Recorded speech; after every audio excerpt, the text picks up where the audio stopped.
నడత శుద్ధీకరించబడుతుంది అంటే దేవుని వాక్యము చేత మాత్రమే మన నడక శుద్ధీకరించబడుతుంది.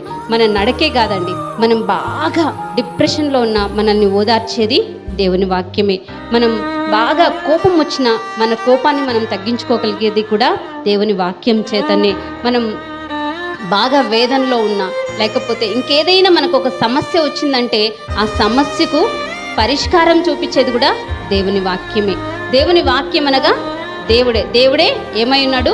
వాక్యమై ఉన్నాడు. ఈ వాక్యం చేత దినదినము మనతో మాట్లాడుతూ ఉంటాడు. కాబట్టి దేవుడు దినదినము మనం బైబిల్ గ్రంథాన్ని చదువుతున్నప్పుడు ప్రతి మాట కొత్తగానే అనిపిస్తుంది. ప్రతి మాట మనకి ఈ మాట మనకి చాలా ఆదరణ ఇచ్చింది కదా, ఈ మాట ద్వారా మనం మార్చుకుంటున్నాం కదా, ఈ మాట ద్వారా మనకు సహాయం అందుతుంది కదా అని ప్రతిదీ మనకి చక్కగా వాక్యం చేత దేవుడు నడిపిస్తూ ఉంటాడండి.